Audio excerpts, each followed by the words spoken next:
ایک شخص فوت ہو گیا تو لوگ اس کی تدفین کے لیے جب قبر نکال رہے تھے تو بظاہر تو کوئی نشان نہیں تھا، ایک خالی جگہ قبر کھود رہے تھے، لیکن کھودتے کھودتے ایک قبر دریافت ہوئی اور اس کی ایک اینٹ گر گئی۔ تو لوگوں نے دیکھا کہ جو بے نشان قبر تھی اس کی جب اینٹ گری تو اندر سے خوشبو آ رہی ہے اور تازہ گلابوں کا ماحول اندر ہے جو ماحول کو مشک بار کیے ہوئے ہے۔ ایک اینٹ تو گری تھی تو انہوں نے دوسری اینٹ خود کھینچ دی تو دیکھا کہ صاحب قبر کا کفن بھی میلا نہیں ہوا۔ شوق اور جستجو کی چنگاریاں مزید روشن ہوئیں تو انہوں نے چاہا کہ ہم معلوم کریں کہ یہ شخص کون ہے اور اس کا عمل کیا تھا کہ مرنے کے بعد بھی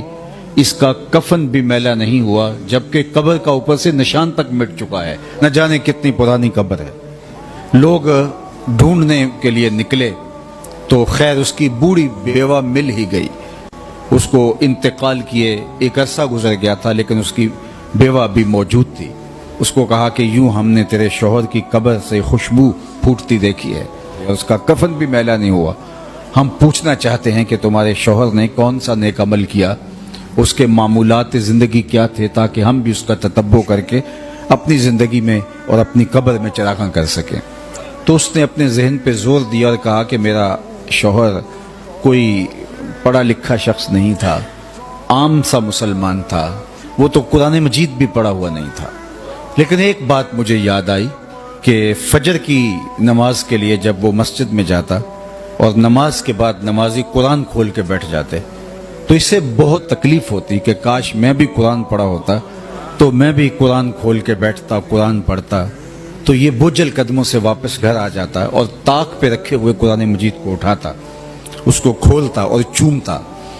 اور ایک ایک سطر پہ انگلی رکھ کے کہتا مالک مجھے نہیں پتا یہ کیا لکھا ہے، جو لکھا ہے سچ لکھا ہے۔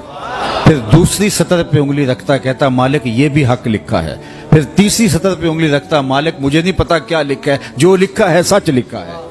اس طرح انگلیاں پھیرتا جاتا اور یہ کہتا جاتا مالک یہ بھی سچ ہے، یہ بھی سچ ہے، یہ بھی سچ ہے، یہ بھی سچ ہے۔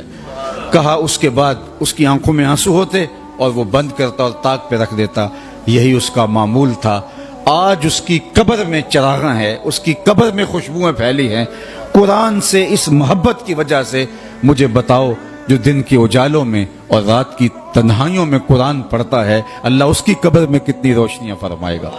اللہ اکبر۔ یہ کتاب ہماری زندگی میں اگر آ جائے اور ہم اس کتاب کے مطابق اپنی زندگی کو ڈھال لیں